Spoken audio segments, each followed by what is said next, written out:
Welcome to This Explainer. Today, we're unpacking a really fascinating historical mystery.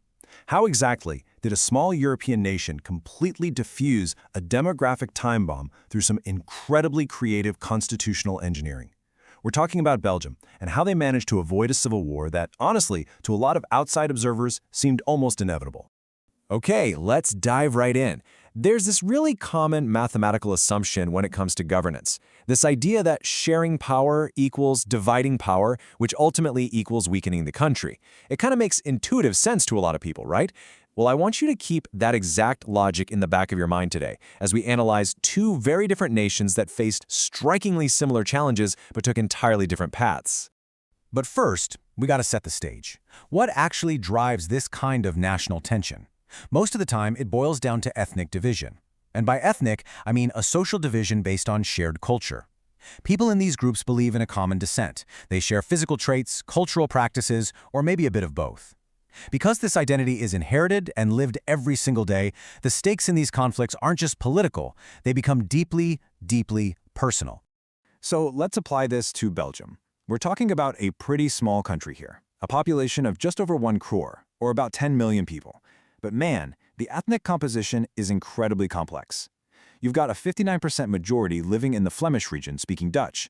Then 40% live in the Wallonia region and speak French, alongside a tiny 1% German-speaking minority. The kicker here? The minority French-speaking community was historically the relatively rich and powerful one. And you can imagine that created massive resentment among the Dutch-speaking majority who really only saw the benefits of economic development and education much, much later. But wait, here is the real geographic plot twist that caused things to just boil over in the 1950s and 60s. The demographics of the capital city, Brussels, are completely inverted from the rest of the country. In Brussels, 80% of the people speak French, while only 20% are Dutch-speaking. So you have a situation where the Dutch speakers are a majority in the country as a whole, but a marginalized minority in their very own capital. This geographical divide creates a literal line of friction right across the middle of the country. You have the Flemish north, the Walloon south, and Brussels just sitting right there as this tiny linguistic island in the middle. You can easily see how this could have led to a messy, catastrophic partition. Both sides would have inevitably claimed absolute control over Brussels. Which brings us to Section 1, the warning, Sri Lanka's path. To truly appreciate what Belgium pulled off, we have to look at a cautionary tale to see exactly what happens when a numeric majority decides to just force its will upon a minority. The approach Sri Lanka took is known as majoritarianism. It's basically the belief that the majority community should be able to rule a country in whichever way it wants, completely disregarding the wishes and needs of the minority. Right after Sri Lanka gained independence in 1948, the leaders of the 74% Sinhala majority sought absolute dominance over the government and actively pushed aside the Tamil minority. The tragic progression started with majoritarian measures, like the 1956 Act that recognized Sinhala as the only official language. The government then followed up with preferential policies for Sinhala applicants in universities and government jobs. This systematically alienated the Sri Lankan Tamils. Their demands for regional autonomy were denied over and over again. By the 1980s, this deep alienation birthed political organizations demanding an independent state, Tamil Eelam, which ultimately plunged the entire country into a devastating civil war that didn't end until 2009. Let's put these two approaches side by side. On one hand, you have Sri Lanka, defined by majoritarianism, the disregarding of minorities, ultimately leading to a tragic civil war. On the other hand, you have Belgium. Their vocabulary is one of accommodation, recognizing differences, and ultimately peace. And Belgium didn't just stumble into this peace, they literally engineered it. So let's break down exactly how they did that in Section 2, the Belgian model, 4 pillars of peace. During a really critical window between 1970 and 1993, Belgian leaders recognized their deep cultural divides and creatively amended their constitution 4 distinct times. They were absolutely determined to figure out an arrangement that allowed everyone to live together. And here is the blueprint of how they did it. First, they mandated that the number of Dutch and French-speaking ministers be exactly equal in the central government, with special laws actually requiring support from both groups. Second, they granted massive state autonomy, meaning the states are not just subordinates to the central government anymore. Third, they ensured equal representation in Brussels. And fourth, they created this highly unique concept called community government. Together, these structures made it mathematically impossible for any single community to make unilateral decisions. Now here is the absolute genius of this synchronized compromise.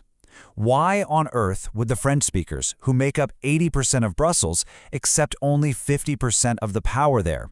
Well, because the Dutch speakers, who are the majority in the whole country, accepted only 50% of the power in the central government. It's a perfect trade-off.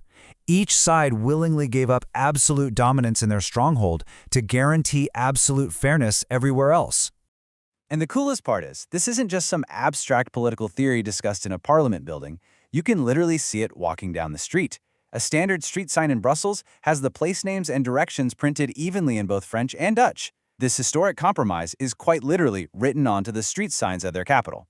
I actually want to circle back to that fourth pillar for a second, the community government. This is such a unique third tier of government alongside the central and state levels. It is elected solely by people belonging to a single language community, Dutch, French, or German, no matter where they actually live in Belgium. This government handles culture, education, and language issues. It's brilliant because it allows citizens to preserve their distinct cultural identity without being restricted by their geographical zip code. Which brings us to Section 3, why power sharing works. Stepping back from the mechanics for a minute, let's look at the broader philosophy here. We can analyze the true value of power sharing through two different lenses, prudential and moral. Prudential reasons are based on careful calculation, right? They highlight that power sharing is good because it quite simply reduces the possibility of conflict. Since social conflict almost always leads to violence and instability, sharing power is just a highly effective, practical way to ensure a stable country. Moral reasons, on the other hand, emphasize that power sharing is inherently valuable. In a true democracy, the people who are actually affected by policies absolutely deserve a voice in shaping them. It's about the ethical value of giving all legitimate groups a seat at the table. And I think this brilliantly illustrates the core lesson of our whole explainer. Imposing the will of the majority might look like a quick fix, an attractive option in the short run, but in the long run, it completely undermines the unity of the nation. True national strength comes from accommodation, not domination. And honestly, this definitively debunks that equation we saw at the very start of our session. Sharing power doesn't divide or weaken a country. In many cases, it is the exact glue that holds it all together. Which brings us to our final thought. Look, the Belgian model is complicated. Even Belgians will joke about how complicated it is. But it worked. It avoided a civil war. So I'll leave you with this question to consider. Where else in the world are these power-sharing principles needed today? When you look at the ongoing ethnic and cultural conflicts making headlines right now, could a creative, highly complex compromise like the Belgian model be the key to peace in those regions too? Thanks for joining me on this explainer. Keep learning and keep asking the tough questions.